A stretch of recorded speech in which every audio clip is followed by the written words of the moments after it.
दंडवत करते देखकर भरत जी ने उठाकर उसको छाती से लगा लिया।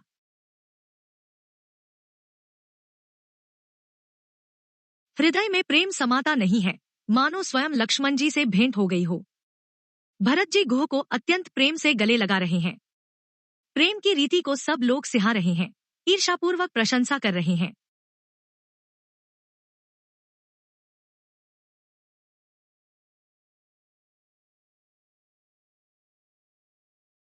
मंगल की मूल धन्य धन्य की ध्वनि करके देवता उसकी सराहना करते हुए फूल बरसा रहे हैं। वे कहते हैं, जो लोक और वेद दोनों में सब प्रकार से नीचा माना जाता है, जिसकी छाया के छू जाने से भी स्नान करना होता है, उसी निषाद से अंकवार भरकर हृदय से चिपटाकर श्री रामचंद्र जी के छोटे भाई भरत जी आनंद और प्रेमवश शरीर में पुलकावली से परिपूर्ण हो मिल रहे हैं। जो लोग राम राम कहकर जभाई लेते हैं, अर्थात आलस्य से भी जिनके मुंह से राम नाम का उच्चारण हो जाता है, पापों के समूह, कोई भी पाप उनके सामने नहीं आते।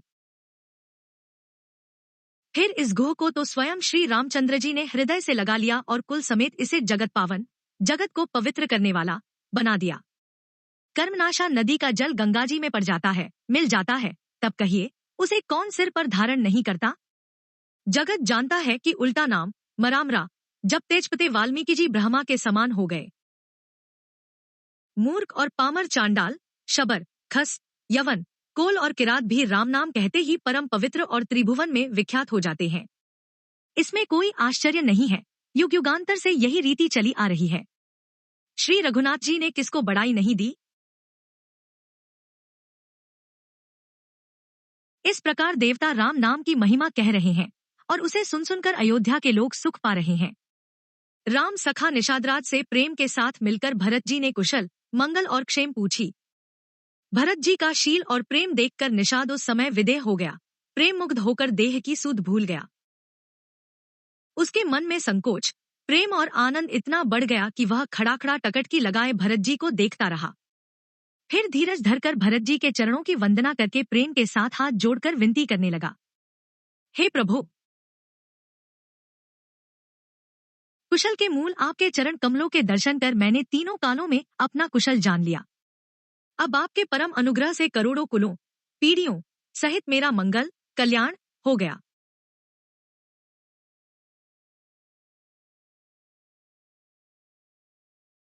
मेरी करतूत और कुल को समझकर और प्रभु श्री रामचंद्र जी की महिमा को मन में देख विचार कर, अर्थात कहाँ तो मैं नीच जाति और नीच कर्म करने वाला जीव और कहाँ अनंत कोटि ब्रह्मांडों के स्वामी भगवान श्री रामचंद्र जी, पर उन्होंने मुझ जैसे नीच को भी अपनी अहेतुकी कृपा वश अपना लिया। यह समझकर जो रघुवीर श्री राम जी के चरणों का भजन नहीं करता, वह जगत में विधाता के द्वारा ठगा गया है। मैं कपटी, कायर, कुबुद्धि और कुजाती हूँ और लोकवेद दोनों से सब प्रकार से बाहर हूँ।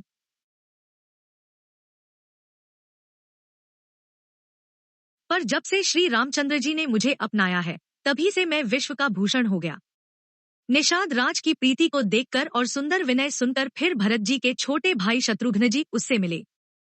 फिर निषाद ने अपना नाम ले लेकर सुंदर, नम्र और मधुर वाणी से सब रानियों को आदरपूर्वक जोहार की। रानियां उसे लक्ष्मण जी के समान समझकर आशीर्वाद देती हैं कि तुम 100 लाख वर्षों तक सुखपूर्वक जियो। नगर के स्त्री पुरुष निषाद को देखकर ऐसे सुखी हुए मानो लक्ष्मण जी को देख रहे हों। सब कहते हैं कि जीवन का लाभ तो इसी ने पाया है जिसे कल्याण स्वरूप श्री रामचंद्र जी ने भुजाओं में बांधकर गले लगाया है। निषाद अपने भाग्य की बड़ाई सुनकर मन में परम आनंदित हो सबको अपने साथ लिवा ले चला। उसने अपने सब सेवकों को इशारे से कह दिया। वे स्वामी का रुख पाकर चले और उन्होंने घरों में, वृक्षों के नीचे, तालाबों पर तथा बगीचों और जंगलों में ठहरने के लिए स्थान बना दिए। भरत जी ने जब श्रृंगवेरपुर को देखा, तब उनके सब अंग प्रेम के कारण शिथिल हो गए। वे निषाद को लाग दिए, अर्थात उसके कंधे पर हाथ रखे चलते हुए ऐसे शोभा दे रहे हैं मानो विनय और प्रेम शरीर धारण किए हुए हों। इस प्रकार भरत जी ने सब सेना को साथ में लिए हुए जगत को पवित्र करने वाली गंगा जी के दर्शन किए। श्री रामघाट को, जहाँ श्री राम जी ने स्नान संध्या की थी, प्रणाम किया। उनका मन इतना आनंदमग्न हो गया मानो उन्हें स्वयं श्री राम जी मिल गए हों। नगर के नरनारी प्रणाम कर रहे हैं और गंगा जी के ब्रह्मा रूप जल को देख देख कर आनंदित हो रहे हैं। गंगा जी में स्नान कर हाथ जोड़कर सब यही वर मांगते हैं कि श्री रामचंद्र जी के चरणों में हमारा प्रेम कम न हो, अर्थात बहुत अधिक हो। भरत जी ने कहा, है गंगे, आपकी रज सबको सुख देने वाली तथा सेवक के लिए तो कामधेनु ही है। मैं हाथ जोड़कर यही वरदान मांगता हूँ कि श्री सीताराम जी के चरणों में मेरा स्वाभाविक प्रेम हो। इस प्रकार भरत जी स्नान कर और गुरुजी की आज्ञा पाकर तथा यह जानकर कि सब माताएं स्नान कर चुकी हैं, डेरा उठा ले चले। लोगों ने जहां तहां डेरा डाल दिया। भरत जी ने सभी का पता लगाया कि सब लोग आकर आराम से टिक गए हैं या नहीं। फिर देव पूजन करके आज्ञा पाकर दोनों भाई श्री रामचंद्र जी की माता कौशल्या जी के पास गए। चरण दबाकर और कोमल वचन कह कहकर भरत जी ने सब माताओं का सत्कार किया। फिर भाई शत्रुघ्न को माताओं की सेवा सौंपकर आपने निषाद को बुला लिया।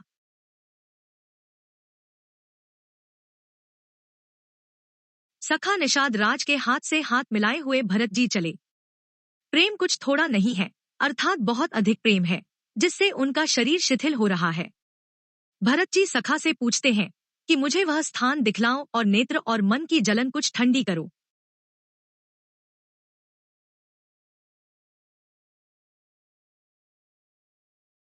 जहां सीता जी, श्री राम जी और लक्ष्मण रात को सोए थे। ऐसा कहते ही उनके नेत्रों के कोयों में प्रेमाश्रुओं का जल भर आया। भरत जी के वचन सुनकर निषाद को बड़ा विषाद हुआ।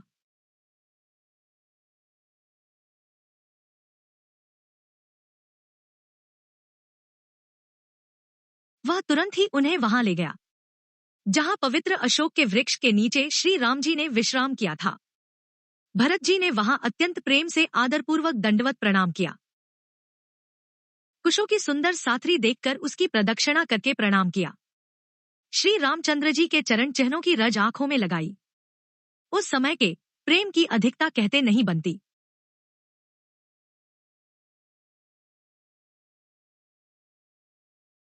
भरत जी ने दो चार स्वर्ण बिंदु, सोने के कण या तारे आदि जो सीताजी के गहने कपड़ों से गिर पड़े थे, देखे तो उनको सीताजी के समान समझकर सिर पर रख लिया।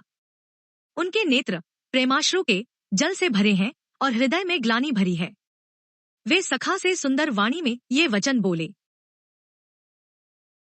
ये स्वर्ण के कण या तारे भी सीताजी के विरह से ऐसे श्रीहत, शोभाहीन एवं कांतिहीन हो रहे हैं, जैसे राम वियोग में अयोध्या के नरनारी विलीन शोक के कारण क्षीण हो रहे हैं। जिन सीताजी के पिता राजा जनक हैं, इस जगत में भोग और योग दोनों ही जिनकी मुट्ठी में हैं, उन जनक जी को मैं किसकी उपमा दूं? सूर्यकुल के सूर्य राजा दशरथ जी जिनके ससुर हैं, जिनको अमरावती के स्वामी इंद्र भी सिहाते थे, ईर्षापूर्वक उनके जैसा ऐश्वर्य और प्रताप पाना चाहते थे। और प्रभु श्री रघुनाथ जी जिनके प्राणनाथ हैं, जो इतने बड़े हैं कि जो कोई भी बड़ा होता है वह श्री रामचंद्र जी की दी हुई बड़ाई से ही होता है। उन श्रेष्ठ पतिव्रता स्त्रियों में शिरोमणि सीताजी की साथरी कुशैया देखकर मेरा हृदय हहराकर दहलकर फट नहीं जाता। हे शंकर, यह वज्र से भी अधिक कठोर है। मेरे छोटे भाई लक्ष्मण बहुत ही सुंदर और प्यार करने योग्य हैं। ऐसे भाई न तो किसी के हुए न है न होने के ही हैं। जो लक्ष्मण अवध के लोगों को प्यारे, माता पिता के दुलारे और श्री सीताराम जी के प्राण प्यारे हैं, जिनकी कोमल मूर्ति और सुकुमार स्वभाव है, जिनके शरीर में कभी गर्म हवा भी नहीं लगी, वे वन में सब प्रकार की विपत्तियां सह रहे हैं। हाय, इस मेरी छाती ने कठोरता में करोड़ों वज्रों का भी निरादर कर दिया, नहीं तो यह कभी की फट गई होती। श्री रामचंद्र जी ने जन्म अवतार लेकर जगत को प्रकाशित परम सुशोभित कर दिया। वे रूप, शील, सुख और समस्त गुणों के समुद्र हैं। प्रवासी, कुटुंबी, गुरु, पिता माता सभी को श्री राम जी का स्वभाव सुख देने वाला है। शत्रु भी श्री राम जी की बड़ाई करते हैं। बोलचाल, मिलने के ढंग और विनय से वे मन को हर लेते हैं। करोड़ों सरस्वती और अरबों शेष जी भी प्रभु श्री रामचंद्र जी के गुण समूहों की गिनती नहीं कर सकते। जो सुख स्वरूप रघुवंश शिरोमणि श्री रामचंद्र जी मंगल और आनंद के भंडार हैं, वे पृथ्वी पर कुशा बिछाकर सोते हैं। विधाता की गति बड़ी ही बलवान है। श्री रामचंद्र जी ने कानों से भी कभी दुहक का नाम नहीं सुना। महाराज स्वयं जीवन वृक्ष की तरह उनकी सार संभाल किया करते थे। सब माताएं भी रात दिन उनकी ऐसी सार संभाल करती थी, जैसे पलक नेत्रों और सांप अपनी मणि की करते हैं। वहीं श्री रामचंद्र जी अब जंगलों में पैदल फिरते हैं और कंदमूल तथा फल फूलों का भोजन करते हैं। अमंगल की मूल कैकेयी धिक्कार है, जो अपने प्राण प्रियतम पति से भी प्रतिकूल हो गई। मुझे पापों के समुद्र और अभागे को धिक्कार है, जिसके कारण ये सब उत्पात हुए। विधाता ने मुझे कुल का कलंक बनाकर पैदा किया और कुमाता ने मुझे स्वामी द्रोही बना दिया।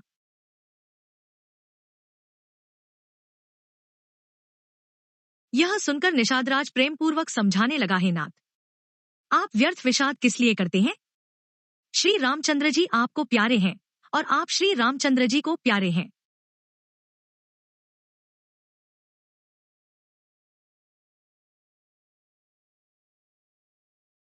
यही निचोड़ निश्चित सिद्धांत है। दोष तो प्रतिकूल विधाता को है। प्रतिकूल विधाता की करनी बड़ी कठोर है। जिसने माता कैकेयी को बावली बना दिया, उसकी मति फेर दी।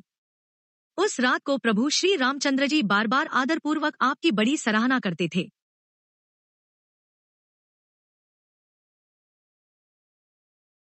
तुलसीदास जी कहते हैं, निषादराज कहता है कि श्री रामचंद्र जी को आपके समान अतिशय प्रिय और कोई नहीं है। मैं सौगंध खाकर कहता हूँ, परिणाम में मंगल होगा। यह जानकर आप अपने हृदय में धैर्य धारण कीजिए। श्री रामचंद्र जी अंतर्यामी तथा संकोच, प्रेम और कृपा के धाम हैं। यह विचार कर और मन में दृढ़ता लाकर चलिए और विश्राम कीजिए।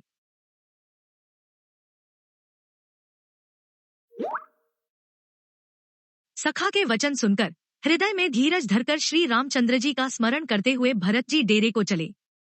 नगर के सारे स्त्री पुरुष यह श्री राम जी के ठहरने के स्थान का समाचार पाकर बड़े आतुर होकर उस स्थान को देखने चले। वे उस स्थान की परिक्रमा करके प्रणाम करते हैं और कैकेयी को बहुत दोष देते हैं। नेत्रों में जल भर भर लेते हैं और प्रतिकूल विधाता को दूषण देते हैं। कोई भरत जी के स्नेह की सराहना करते हैं और कोई कहते हैं कि राजा ने अपना प्रेम खूब निभाहा। सब अपनी निंदा करके निषाद की प्रशंसा करते हैं।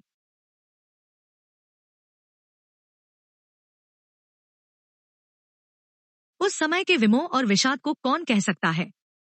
इस प्रकार रात भर सब लोग जागते रहे। सबेरा होते ही खेवा लगा।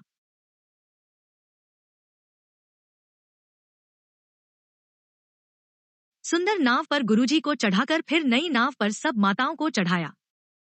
4 घड़ी में सब गंगा जी के पार उतर गए। तब भरत जी ने उतरकर सबको संभाला।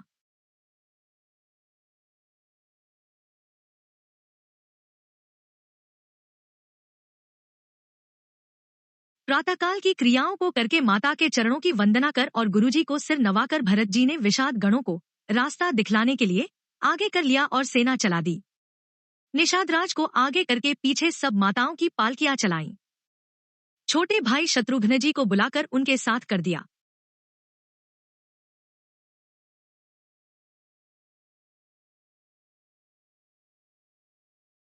फिर ब्राह्मणों सहित गुरुजी ने गमन किया।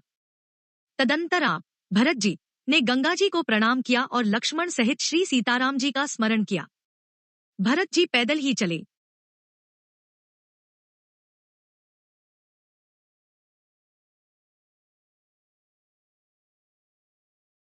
उनके साथ कोतल बिना सवार के घोड़े बागडोर से बंधे हुए चले जा रहे हैं। उत्तम सेवक बार बार कहते हैं कि हे नाथ, आप घोड़े पर सवार हो लीजिए।